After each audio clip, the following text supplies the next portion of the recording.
I'll say I'm old-fashioned, I'm a dinosaur. I still believe that there's a God and that if you need him, you could call on him and he will help you just like he be helping me all the time. That's just my own personal opinion. I think you should believe in something. These atheists have gotten out of control. These motherfuckers is on some different shit. The Earth is like a big magnet. Now, magnets always lose their strength. The Earth's magnet has lost 10% of its strength in the last 150 years. That means, of course, it used to be stronger since it's getting weaker, and it cannot be more than 25,000 years old.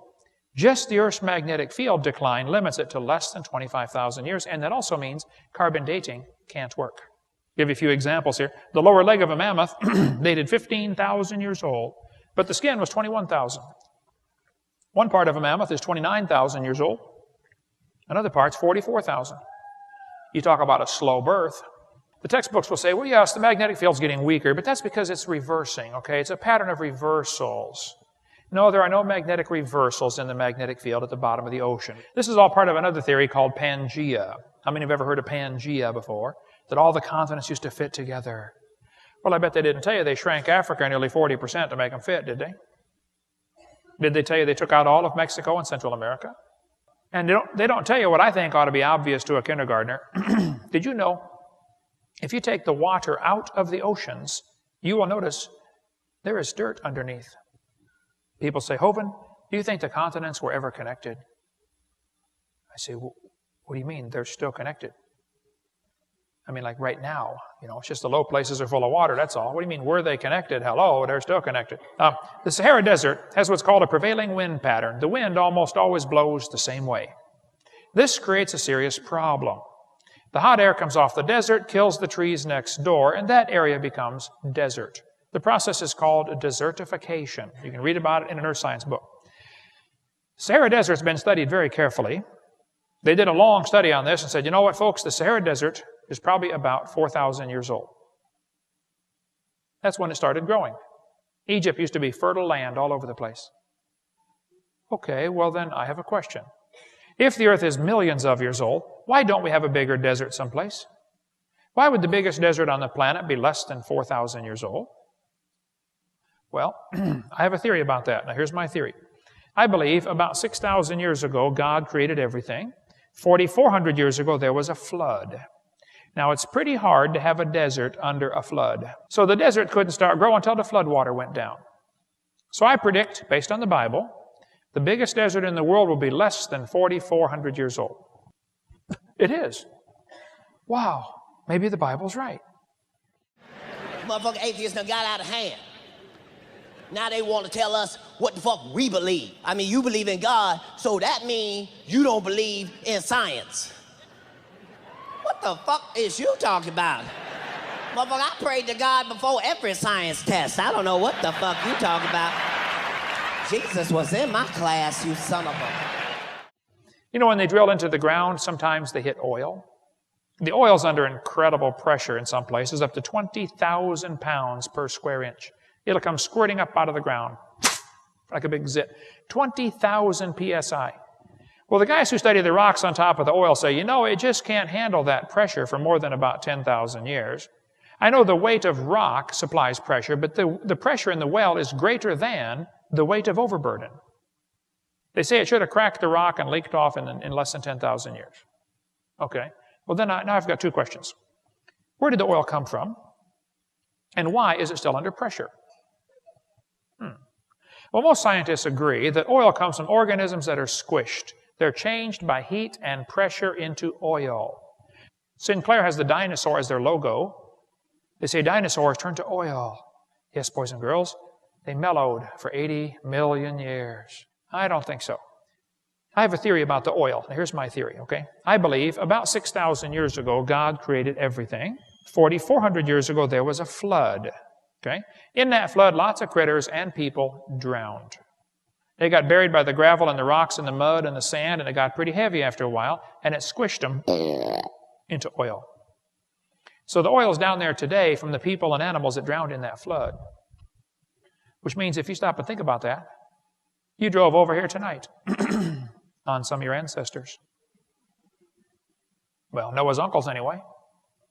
Next time you're at the gas station, pumping them in there, you can say, "Bye, Grandpa. You should have listened to Noah. He told you it's going to rain." I was preaching in Denver one time, and some guys came and they said, "Hovind, we know you teach the earth is only 6,000 years old. We'd like to prove to you you're wrong. Would you come with us, please?" I said, "Sure." They took me to this big freezer in Denver, outside of Denver in Lakewood. It's the National Ice Core Laboratory.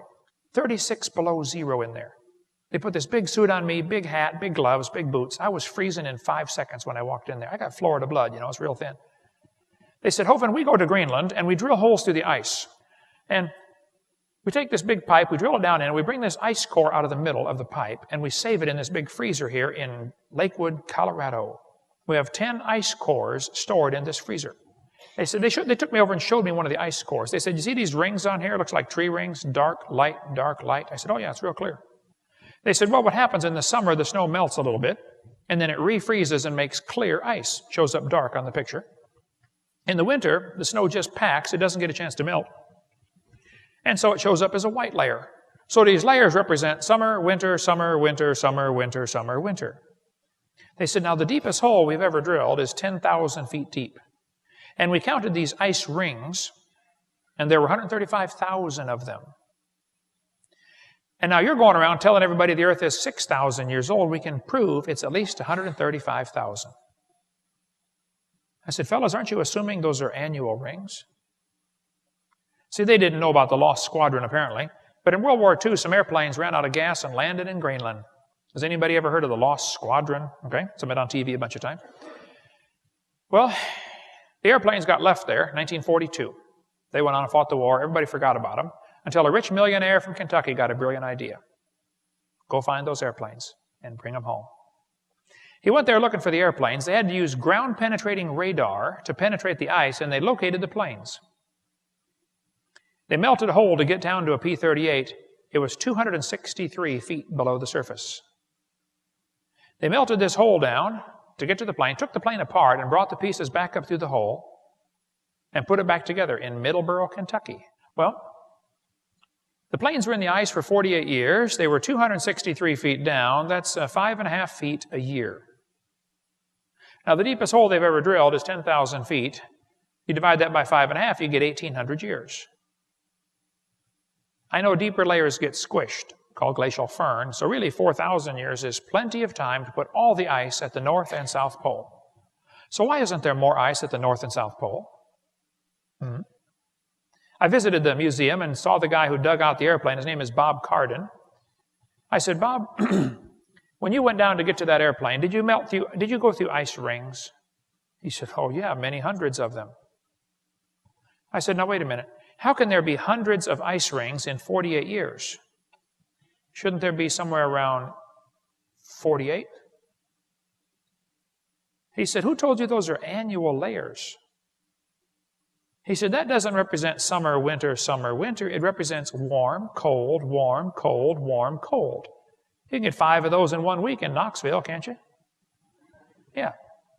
But here's a guy still calling them annual layers. Now, either he's ignorant or he's lying. I hope he's just ignorant, because ignorance can be fixed. You see, stupid is forever, but ignorance can be fixed. That's the difference, by the way. Atheists fucked up. Atheists hear my whole story, hear what I believe, then he gonna tell me, nah, that don't make no fucking sense at all. Okay, well, tell me your shit. His shit is that 2 motherfucking atoms just came the fuck together. Just came together out of nowhere, banged together, and made this whole perfect earth. Fuck out of here. You stupid enough to believe that fuckboy shit. After this show, go outside to the parking lot and bang on your car till it becomes a better car. You just out there. Still a Corolla, still a Corolla. What the...